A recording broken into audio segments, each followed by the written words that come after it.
Ogwatsi, and good morning, everybody. I'm so pleased to be here, and thank you so much to the coordinating team, not only for the invite, but for all the planning and coordination that goes on behind the scenes. I mean, this is quite the operation, and again, I'm just really happy to be here this morning. I have the honor to co-present with Colter, who is a top-notch individual. She's going to share a lot about sort of the nuts and bolts of land acknowledgements, just to give us all some background and some things to think about when doing a land acknowledgement.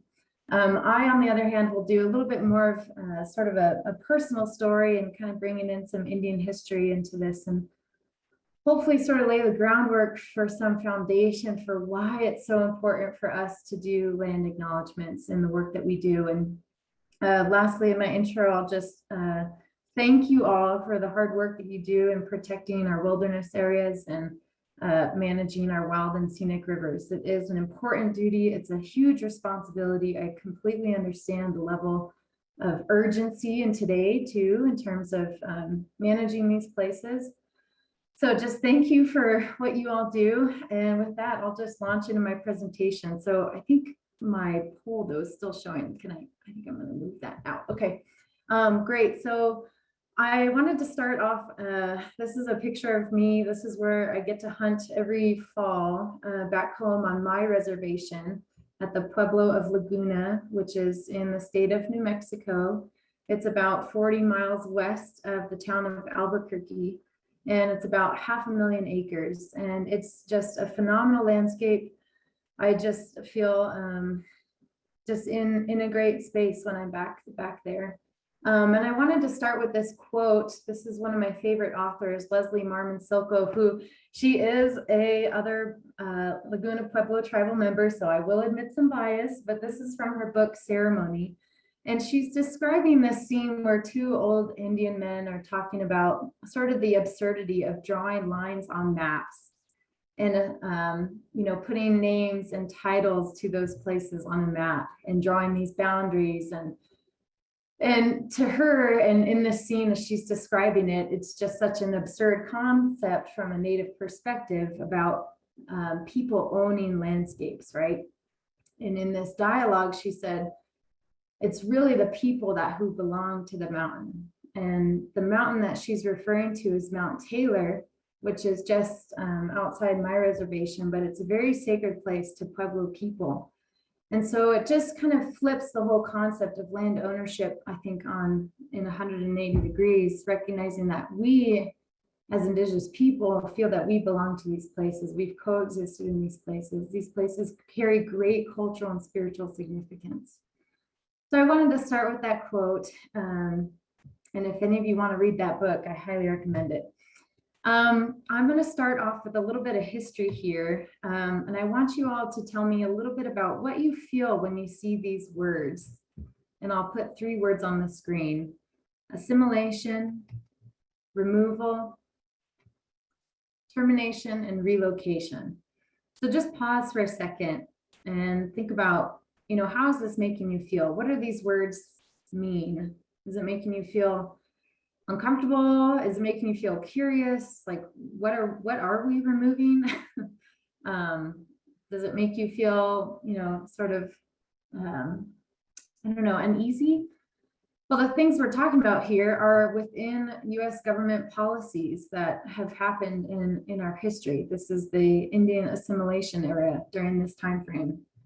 We also had the Indian removal era in our recent history. We also had actual tribes that were being terminated, like their federal status was being terminated by the United States government, and we are being relocated. Fortunately, tribes have fought really hard to regain after being terminated, but some have not succeeded still to today. So these are parts of our history that we just need to acknowledge, and I think it's important to review this, just giving sort of that groundwork for where we've come from, and this really impacts tribal communities today. Fortunately, these are sort of the words that we're seeing now in government policies around Indian people: reorganization, self-determination and education, and reform. So these are much more hopeful in our recent history, thank goodness. Indian reorganization era. Indian Self-Determination and Education Act. This was by far, I think, the most positive policy that has come out to allow tribal people to actually identify how we want to be treated. So that's all about self-determination. And we've gone through a lot of reform for Indian trust assets. And now we're at a phase in our country's history where tribes are, starting to get land back, right? And we're really asserting our sovereignty and our independence. I did want to point out, just to sort of put this, in sort of a personal context, this is a family photo for all the women, the Native women in my family line. On the left, there's my mom. This is, she's about 5 or 6 years old, the little girl clutching her little toy there. And then that's my grandmother to her left, Elaine Paisano. And then that's my great grandmother, Dora Pacheco Paisano. And then my great grandmother, Luita Alonso there. And if we were to put my family's history sort of on this timeline and associate it with those different eras in our history, just noting that they've gone through a lot of this. So this is recent history. Again, a lot of these are not happy times for Native communities, but again, I think with the American Indian movement and some of the policies that came out around the 70s, where tribes are, in a great position to start asserting their leadership and building their autonomy and hopefully continuing to conserve and protect our resources. I just want to point out, just because this group, I feel like, is pretty tied into some of these concepts around ecology. And a lot of us think of Aldo Leopold as sort of the father of conservation. And this kind of goes more into sort of the bigger picture that, we're going to maybe talk about throughout your meeting this week. But just regarding, Indian land management practices and tribal worldviews with stewarding the landscape. And this, I think, in particular, really set us off in an interesting trajectory over the last 100 years. So this is an article that came out by Aldo Leopold in 1920. I'll admit, when I read this, as somebody who has background in ecology and a PhD in forestry, I did not believe this when I first saw this, but these are the quotes that come from Aldo Leopold's article. And you all can think about today where this has put us in terms of fire suppression. But back then they were sort of, trying to say that the light burning practices that the tribes were doing of the forest was a bad idea. And we need to go with fire suppression and putting out all forest fires. So we started describing what this Paiute forestry is and light burning the forest. And Aldo Leopold goes on to say, it is, of course, absurd to assume that the Indians fired the forests with any idea of forest conservation in mind. And boy, that's almost hard to read, right? But that's really how I think a lot of people, saw tribal values. And it's unfortunate that now today, 100 years later, we're realizing, oh, wait, maybe the tribes were onto something. Maybe we should have had this longer term vision of managing these places. So with that, I guess I just want to say that, we are at a period of hope. I think things like, doing these land acknowledgements, and I really appreciate seeing all the introductions in the chat box, sort of recognizing where people are calling in from and putting those tribal affiliations associated with those places. Because again, these, not only historically, but contemporarily and today, Indian people have ties to the landscapes that you all are going to be charged with managing and stewarding. But again, I think land acknowledgements are kind of our first step in that right direction in recognizing those ties. I do just want to point out that, Native youth, I think, are really kind of our key and our next generation of stewards that we need to also be focusing on. So with that, I do want to pass it off now to Colter to give us a little bit more of the nuts and bolts of land acknowledgements. But I will say I'm going to populate in the chat box a phone number that you can actually text, and just text your city and your state, and it will respond back with the tribes that, again, have ties to those areas. There's also a lot of great resources that Colter will share as far as if you want to, do your own land acknowledgement, and sort of how to go about that. So with that, thank you again for the time this morning. I apologize if I went a little over, but Colter, again, I'll pass it off to you. Thank you. Thank you, Sarah. And while I get my screen shared, she's going to put the phone number to text to find out the native history of your area. I encourage you to all do that right now.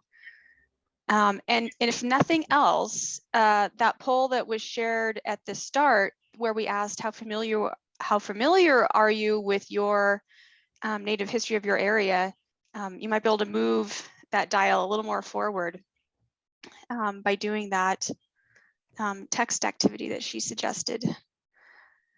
Okay. I see that number's in there.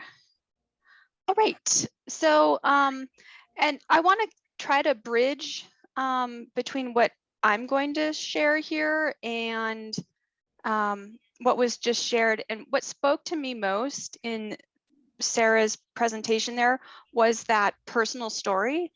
She shared the history of the women in her family through the lens of history and policy.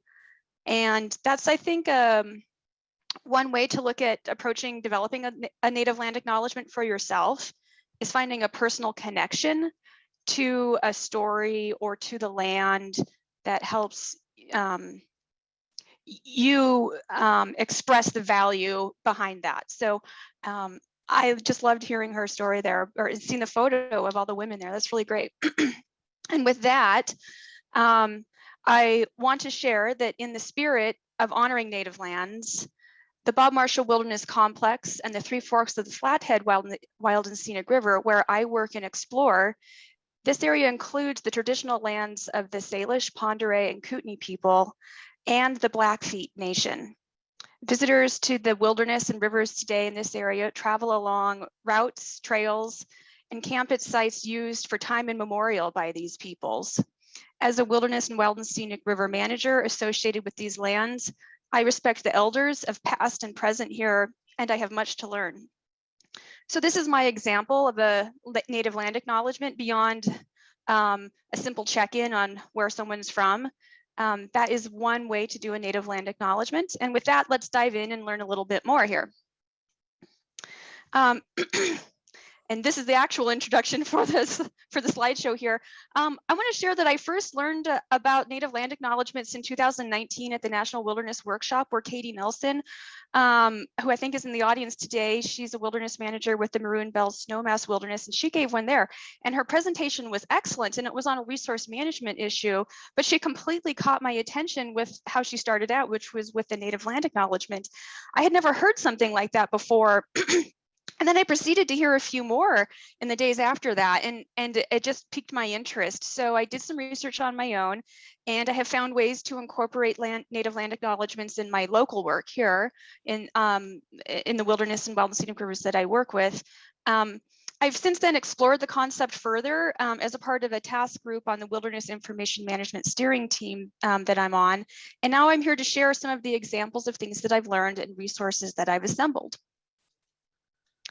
So with that, it's important to understand the longstanding history that's, oh, excuse me, I think I might be just off slightly here on my notes. Just give me a second here. Okay, so the fundamentals of native land acknowledgements. There's two great quotes here, and I will provide these resources afterwards.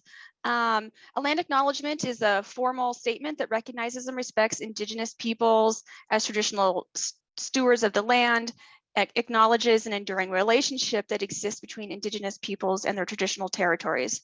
Acknowledgement is a simple way and a powerful way to show respect and correct stories and practices that erase history and culture, and it invites truth and honors people. Key things to know about native land are on the screen here, 6 major points here. And the first step, which I think is possibly the most important one, is reflection. You need to think within yourself, if you're preparing to do one, why are you doing this? What is your goal? What do you want the audience to gain from this or to do? Think deeply on that. It's not to just signal and do what someone else is doing. Think why you're doing it, make it personal, and what is your goal, and what do you wish for the audience to gain? Second one is to do your homework. You need to know the who, the history, the events, the names, which is people and places, and even pronunciations. Use accurate and appropriate language. Do not sugarcoat things that happened in the past. And moving from that, don't focus only on the past. Consider present and future tense for Native land history when it's needed and accurate. Too often we may say these people were here, but there's more to the story. They may still be here in the present, and they may have a future that they're actively working towards. Next consideration is you don't need to be grim. A strong land acknowledgement should serve as a living celebration of Indigenous communities and their place in our wilderness and wild and scenic rivers. And the last thing for you to consider is that there are many types of Native land acknowledgements, not just how they're delivered, but also who is delivering it and the setting and the context. Each situation should be considered, and the one that I've developed for my area, I always go back and touch it and tune it and reconsider how it should be delivered and its appropriateness for the particular setting that I'm in. So don't just stick with the same thing the whole time. You need to tune that thing up. So a little context for considering Native land acknowledgements in the context of wilderness and wild and scenic rivers, particularly wilderness. Some of our very core definitions can be problematic when we consider Native peoples' histories and their traditional uses of the land. As in so much of the American landscape, east and west, if the landscape appears uninhabited, which is a concept in wilderness, right? If the landscape appears uninhabited in some eyes, this is at least in part as a result of policies deliberately aimed at the displacement and eradication of Indigenous people. There's likely much to explore behind this quote that you see on the screen on the Wilderness Act, retaining its primeval character without permanent improvement, without human habitation. But suffice to say, it's colonial sounding in origin, and also considered the concept of untrammeled by man, another key function of wilderness, definition of wilderness. That's not necessarily, the man was there before, and Serra just shared an example of native burning practices. Anyways, that would have existed in those areas before settlers arrived. So well-trained managers may understand the nuance of what the Wilderness Act is referring to here, that it's not absolute necessarily, but does everybody understand that nuance? Do our visitors to wilderness understand that nuance? Do the people that we're doing wilderness education for understand that nuance? So looking a little further, if you look at Wilderness Connect currently, and I know this is being worked on right now, but if you look at the history section in Wilderness Connect, it starts with, that timeline starts with conquistador exploration and Jamestown's settlement. So consider that. The very framing of wilderness there is to think no humans, no use, no occupation, which of course is not true. And I hope you did follow up and look at the texting phone number, because you can see already that Serra shared, you can see already the history for your area. Certainly this dynamic about our core definitions of wilderness and what we mean by untrammeled versus the accuracy of that history. I think there's more to explore here, but I just wanted to get this thought out there for you to consider.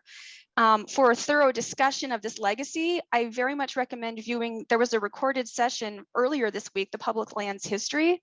And if you didn't see that, I definitely recommend you go look at that when it's shared, the Public Lands History and the associated reading.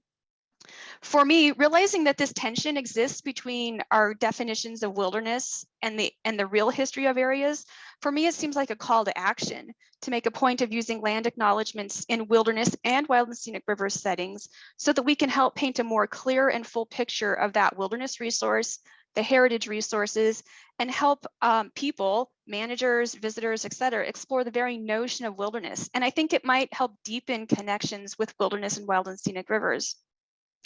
So I've compiled some examples of native land acknowledgements which center around wilderness and wild and scenic rivers. We're going to explore that here. And these examples go far beyond the common way of doing native land acknowledgements, which is through a salutation. So in the chat, when people were checking in, I saw a number of salutations, greetings from the land, etc. And those are good forms. Consider these examples I'm about to share with you that go far beyond that. Okay, so starting in with our examples here, an acknowledgement on an organization's website. And I want to shout out here, I have 2 screen captures, SAW Southern Appalachian Wilderness Stewards. Has an excellent one on theirs, and I'll just read a little bit of it. SAWS acknowledges and honors the history, culture, and heritage of tribal nations and communities. The lands in each of the places we work are the traditional, ancestral, and contemporary homelands of Native people. Our offices in Asheville, North Carolina, and Roanoke, Virginia, stand on the traditional, ancestral, and contemporary homelands of the Eastern Band of Cherokee, the Tutelo people, and it continues. Another example here is on the Gifford-Pinchot National Forest, which I have a short clip there of, or a little screen capture. It says, lands included within what is now the Gifford-Pinchot National Forest were the home of Indian people for thousands of years. I will pause for a second and just remind you on that the guidelines. I'm wondering if it's accurate to say were and not address current use for the Gifford-Pinchot.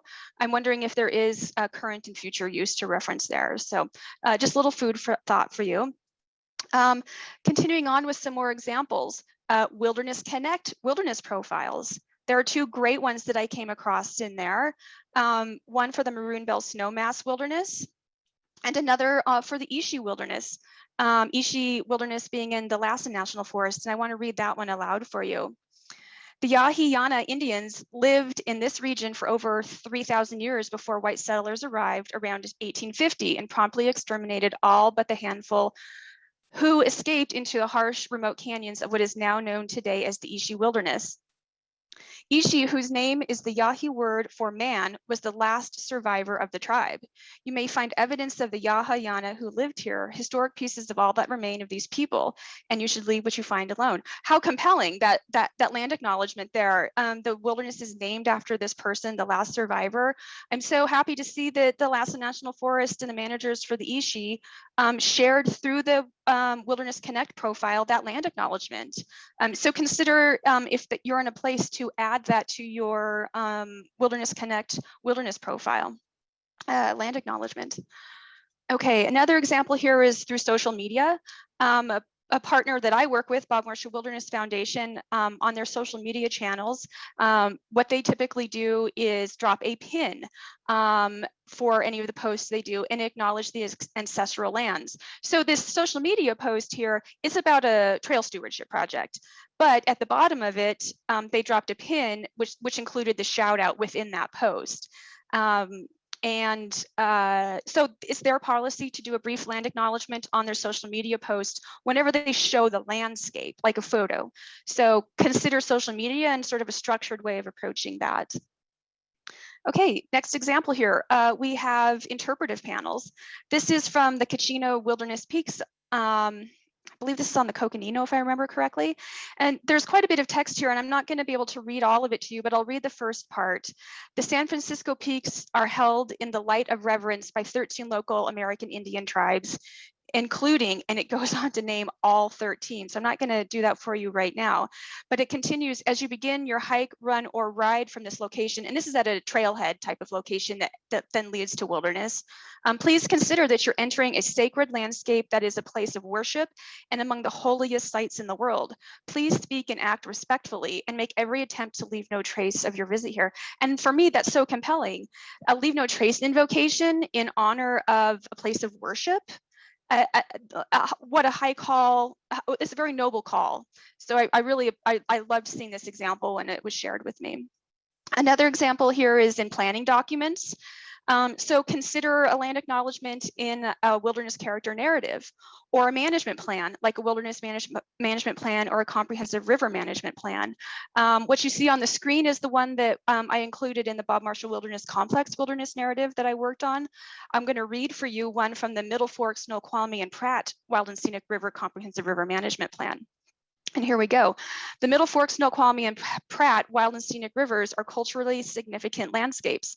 Since time immemorial, coastal Salish people have been connected to the land and waters, relying on the abundant marine, freshwater, and mountain resources for their needs.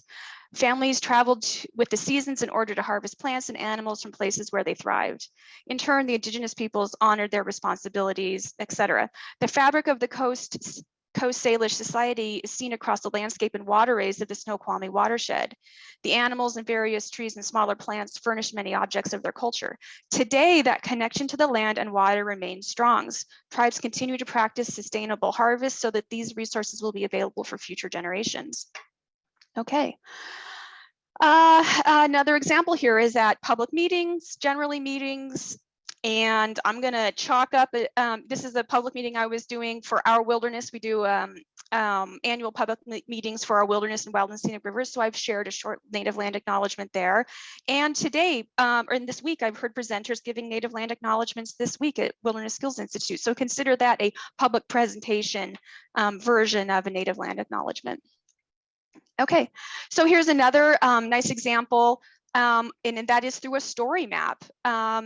This is through a stewardship partner, American Rivers. They created a story map for Montana's legacy river protection. So it's a story of our local river history. But in their introduction to the story map, they indicate an intention to use native names for the places that they share information on.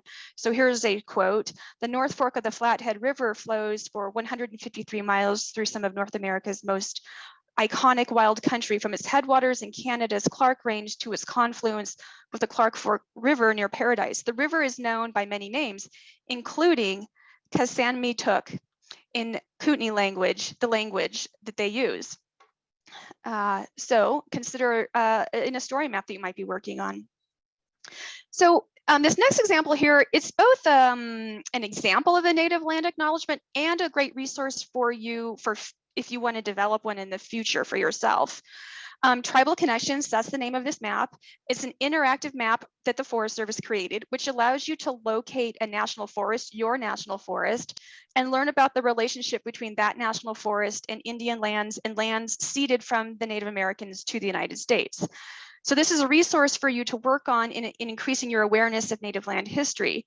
As a map, this serves as a native land acknowledgement example for us, so that maps can display native land acknowledgement information within it. So the data itself for this is an acknowledgement, and there's a native land acknowledgement statement in this map as well. And I'll just read that to you. It's from Deputy Chief Leslie Weldon. "All or part of every national forest and grassland is carved out of the ancestral lands of American Indian and Alaskan Native peoples. Indigenous communities across the country still maintain strong historical and spiritual connections to the land, connections that have not been extinguished despite changes in land ownership." So that was sort of a general acknowledgement because it's speaking on a national scale, but that one works for that setting. Okay, so some more examples here. You can include in the content for wilderness education plans, a native land acknowledgement. This serves as a source for those preparing to do wilderness education. You can use one in interpretive talks. And so my question, these are the examples I've rounded up. What examples can you share? I'd like to add to this presentation. I'd like to see more wilderness and wild and scenic river examples. I've seen people dropping some comments. I haven't been able to study that yet, but I will go back. But if you have an example from your area, whether it's another example of something I shared already, or a different a new way that, or not new, but a way I haven't found yet to share a native land acknowledgement, please put that in the chat because I'd like to keep adding to this list. Okay, here. So native land acknowledgements, what they are not, and this is important, they are not National Historic Preservation Act compliance, Section 106 disclosure. That is compliance work, and it documents things, but that's not a land acknowledgement. Documentation and disclosure of treaty rights, these are the treaty rights of these people. That's not a native land acknowledgement. In a certain sense, that's a little backwards, right? These are the things that we're allowing them to do. That's not honoring the intent of land acknowledgements.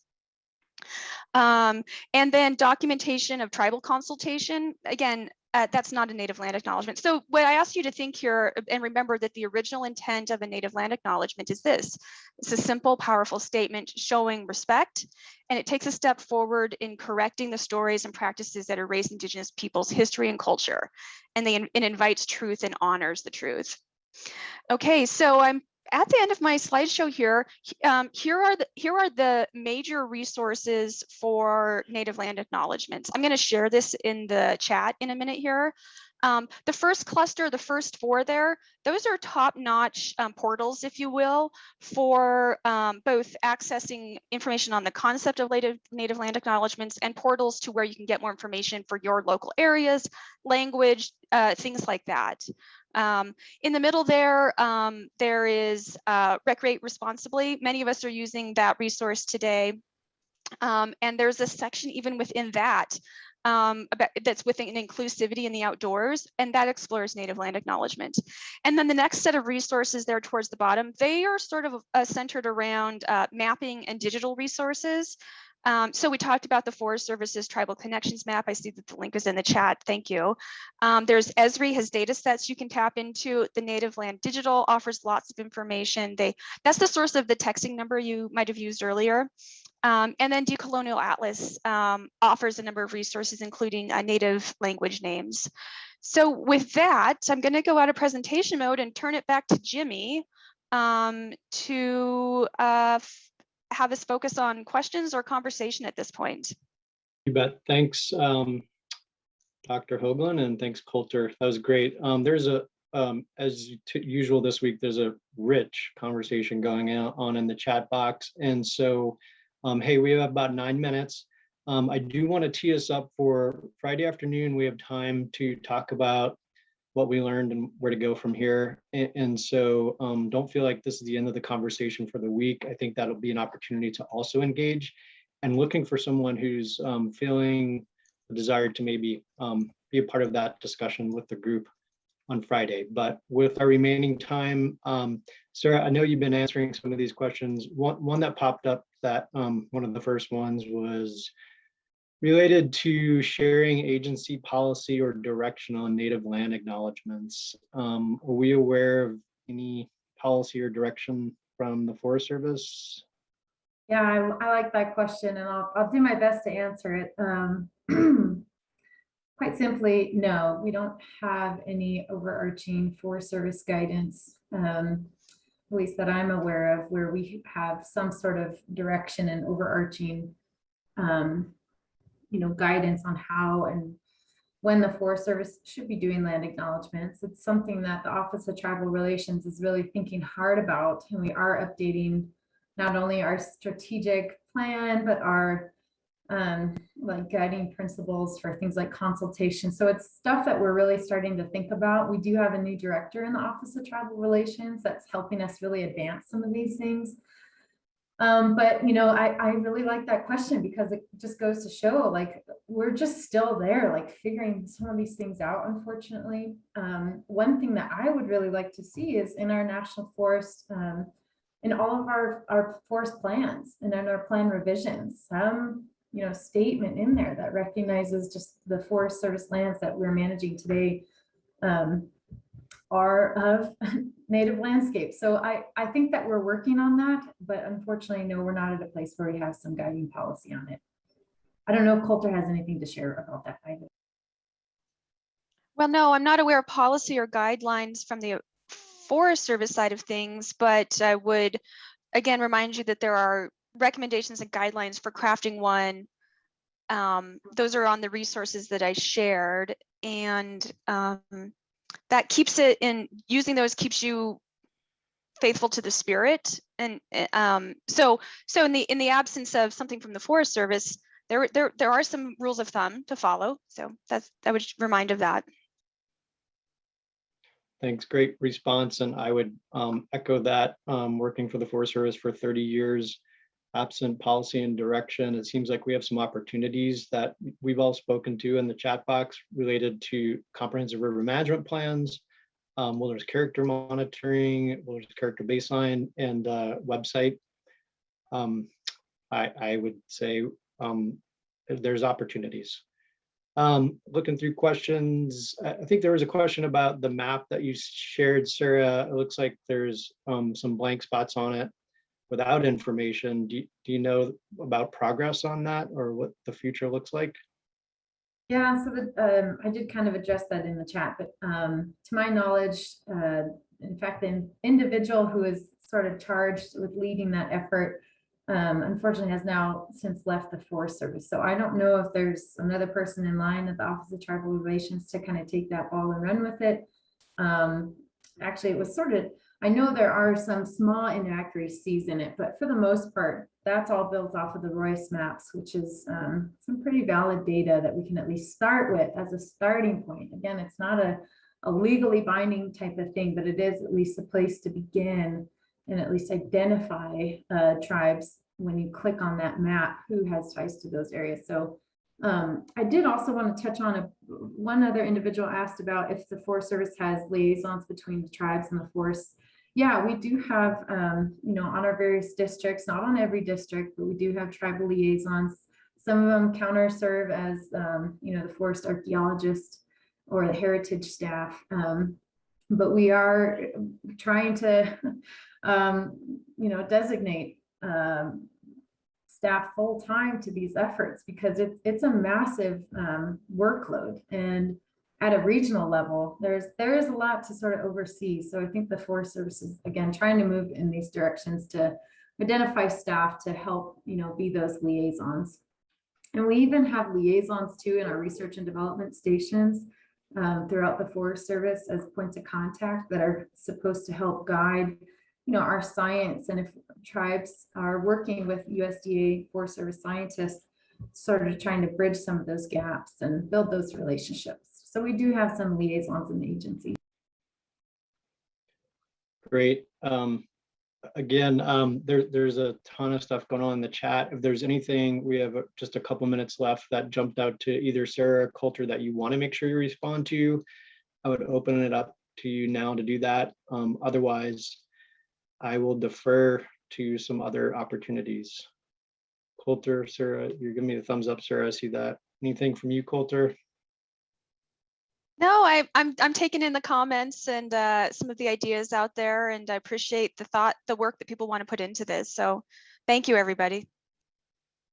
Hey, thank you, Sarah. Thank you, Colter. This was great. I think I wish we had more time, honestly.